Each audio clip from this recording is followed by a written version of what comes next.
Kwa hivyo tunauliza kwa heshima wa mama, shangwe na vigelegele wakati tunakaribisha rais wetu hapa kwetu Gabongi. Rais, unajua tu ni muda mfupi tu ulituahidi soko, na kwa sasa soko imeanzishwa kwa Kiswahili. Ukiangalia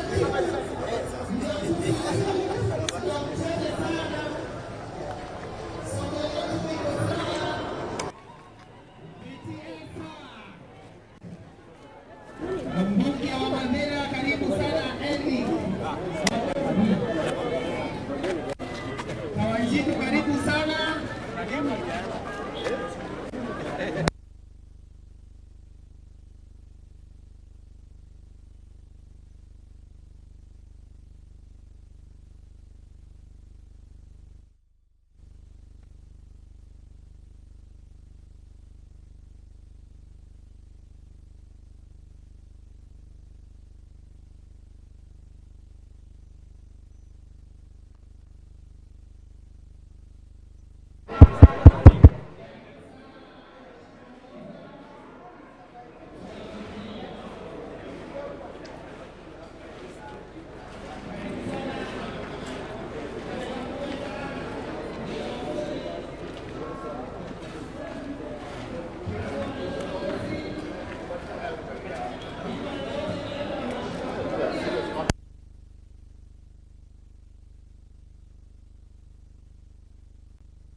Haya, wananchi wa Kamwangi hamjambo?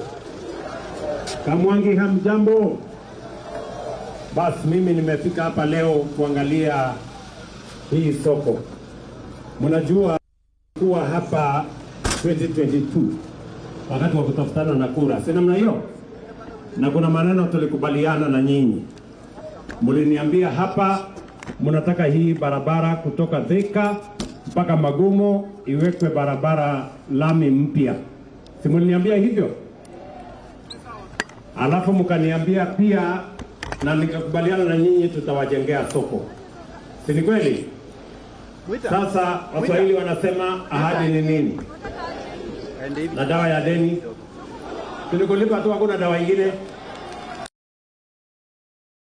Hii barabara tumetoa kutoka kule Thika, imefika hapa, inaitwa Farigido ama inaitwa nini? Farigido. Sasa imefika hapo. Alafu contractor huyo amemalizia kazi yake hapo. Sasa sikizeni, mimi nimewatafutia contractor mwingine anaitwa IH Young, ndiye atatoa hiyo barabara hapo Faragido iende mpaka ifike Magumo, na tayari ako na kandarasi. Januari tukifungua anakuja kuanza hiyo kazi, apeleke mpaka amalize. Tumeelewana? Na nimemweleza vile vile wakati atakuja kufanya hiyo barabara pia aongeze lami kidogo ya town yenu hii. Mimi naona hapa town iko matope mingi. Aongeze town hapa, tuweke lami kidogo kidogo ndio watu wasitembee kwa matope hapa town. Tunaelewana? Na pia town ya Gakoe ama ni gani ile wewe? Gatokoyo na Gakoe pia aweke lami hapo town. Ndio hapo ikae kama town ya kisasa. Yeye mnanielewa? Haya, tulikubaliana na niliwaeleza kwamba tutakuwa na mpango mpya ile inaitwa affordable housing. Watu wengi hawakuamini ya kwamba inawezekana. Lakini mimi nawatangazia leo Kiambu tunajenga soko 30 kama hii. Soko ngapi? Soko ngapi? 30. Tumeweka pesa ya serikali shilingi bilioni 4.5 Kiambu County peke yake. We are building the largest market infrastructure in Kiambu County. Hakuna serikali imejenga soko 30 Kiambu. Ni hii serikali nyinyi na mimi tuliunda. Na hii soko yenu hii kufikia mwezi wa 3 nitakuja hapa kufungua, muingie ndani muendelee na kazi.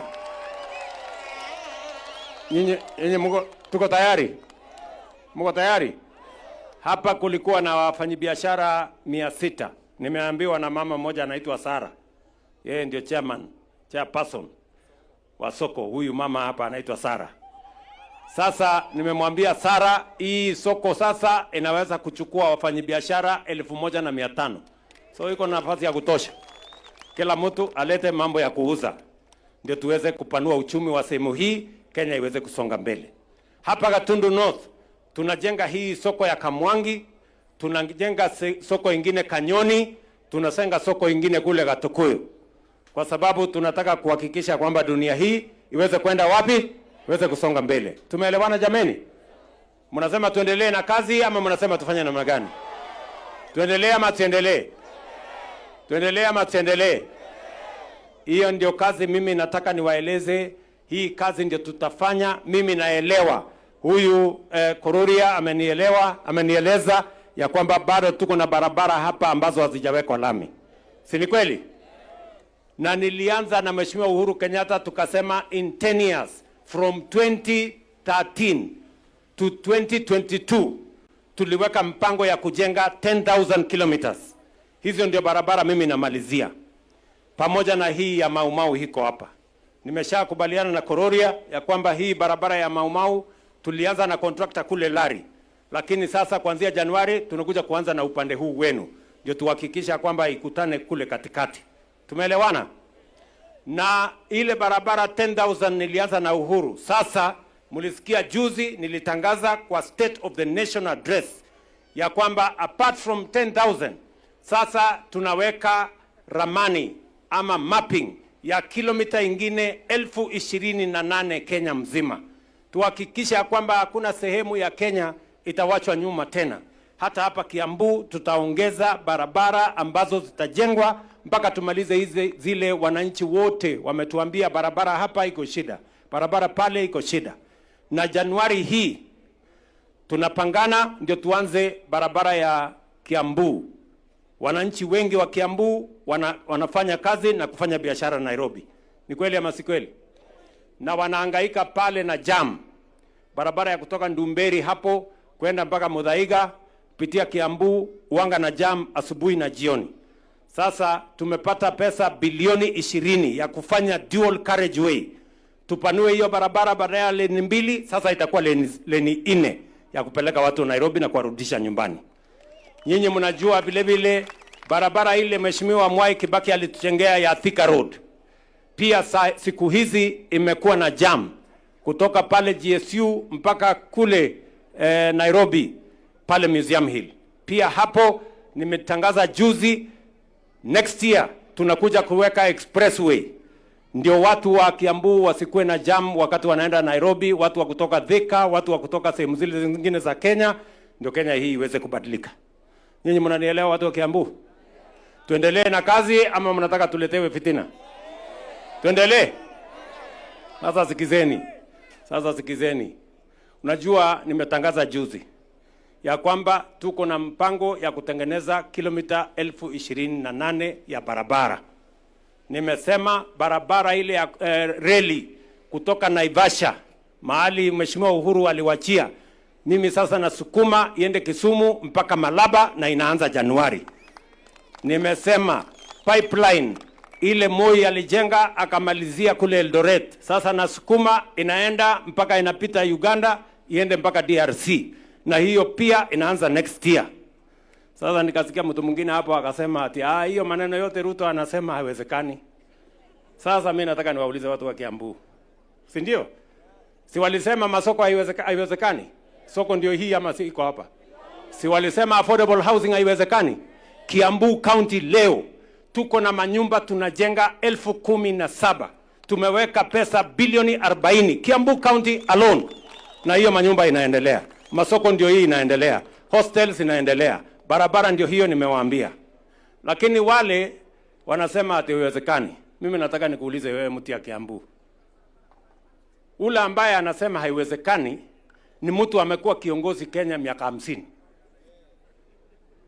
Barabara ya kwenda kwake bado ni ya vumbi. Sasa wewe mtu ya Kiambu, kama unangojea ati kiongozi huyo ati akuja apange barabara ya kwenda kwako, yeye hajapata akili ya kujenga barabara ya kwenda kwake, atatoa wapi akili ya kupanga barabara ya kwenda kwako kama hana akili ya kupeleka barabara ya kwenda kwake? Atakuwa na akili yoyote? So wachana na hao watu. Hao watu ni watu wa akili kidogo, wachana na hao. Wacha tutawaonyesha vile hii kazi itawezekana. Ama namna gani my friends? Kiambu hoye! Kiambu hoye! Mnasema tuendelee na kazi ama tuendelee? Tuendelee ama tuendelee? Wale wanasema tuendelee na kazi nione kwa mkono, wale wanasema tuendelee. Basi hiyo ndio mimi niko hapo. Na unajua watu wengine wanafikiri ya kwamba hii mpango yote mimi napanga ati ni kwa sababu mimi natafuta kura. Mimi natafuta kura za ngapi? Tayari si nyinyi mlinipigia kura 2022? Si niwafanyie hiyo kazi na hiyo kura mlinipigia? Ama namna gani? Si maneno ya kura kule mbele nyinyi mtapanga? Na kila mtu atachaguliwa na ile kazi amefanya. Hakuna mtu atapigiwa kura kwa sababu ati yako na kisirani ama kwa sababu wako na matusi. Kura haifanywi namna hiyo. Mimi nataka niwaambie hao watu, kwa sababu naona wengi wamekasirika, wako na matusi mingi. Matusi hata ujaze makunia haiwezi kukupatia kura. Wananchi wanataka kujua lami imejengwa, soko imejengwa, watoto wamesomeshwa, Kenya imesonga mbele. Ama mnasemaje hapa Kiambu? Si ndio kuamua? Si ndio mnaamua ya MCA? Ya mbunge si nyinyi ndio mnachagua? Ya rais nyinyi ndio mnachagua? Mtachaguliwa na mtu ama nyinyi wenyewe mtachagua? Si nyinyi ndio mtaamua? Na kila mtu anaamuliwa na ile kazi amefanya. Kama mtu ni mtu ya kung'ethia na matusi na kisirani, si huyo ni mtu ya kupelekwa nyumbani mbio mbio? Basi maneno namna hiyo bwana, tuendelee namna hiyo. Ama mnasemaje? Na mimi niko hapo. Mimi nitakuja hapa, mtanifanyia mtihani. Mseme soko ulisema iko wapi? Nitawaonyesha. Barabara ulituambia iko wapi? Nitawaonyesha. Walimu mlituambia kwamba tutajenga tutapata walimu zaidi, iko wapi? Nitawaonyesha. Niliwaambia tutabadilisha mfumo ya SHA ya NHIF. Leo hapa Kiambu mimi nafurahi ya kwamba 50% watu milioni 1.2 Kiambu wamejiandikisha kwa SHA. Tumetoa pesa ya serikali in the last 1 year. Kiambu imepata 4.4 billion shillings kwa mambo ya SHA kulipia watoto kulipia watu hospitali. That is the transformation that is going to change Kenya. Na mimi nataka niwahakikishie hiyo transformation itasonga mbele kwa mapenzi ya Mungu, ndio tuweze kubadilisha taifa letu. Watu wa Kiambu hoye. Kiambu hoye. Mnasema tutembee pamoja ama mnasema tugawanyike jameni? Nasema tembee pamoja. Na msikuwe na wasiwasi. Msikuwe na wasiwasi. Unajua wale watu wale tunashindana na wao, ni watu wako chini sana. Wako chini sana. Hata wakikuja hapa, na mimi najua watakuja hapa, hakuna kitu watawaambia. Watakuja hapa na mambo matatu. Watakuja kusema Kasongo, one term must go. Sasa mimi nataka niulize nyinyi, mambo ya soko kama hii hawashikanishi. Mambo ya barabara hawana. Hawajui dual carriageway tutajenga namna gani. Mambo ya matibabu hawajui. Ama namna gani? Sasa hawa ndio watashindana na sisi. Mtu hana akili, mtu hana mpango, mtu hana sera, mtu hana agenda. Ama mnasemaje watu wa Kiambu? Wale majamaa si mnawajua? Sasa mimi nataka niwaulize. Si nimewauliza hapa. Yaani mtu amekuwa kiongozi 50 years. Barabara ya kwenda kwake ni ya vumbi. Alafu wewe unataka kumwambia akuje akupangie barabara ya kwenda kwako. Atatoa wapi akili ya kufanya hiyo kazi? Wale majamaa hawana agenda. Wale majamaa hawana mpango. Wale majamaa hawana maono. Wale majamaa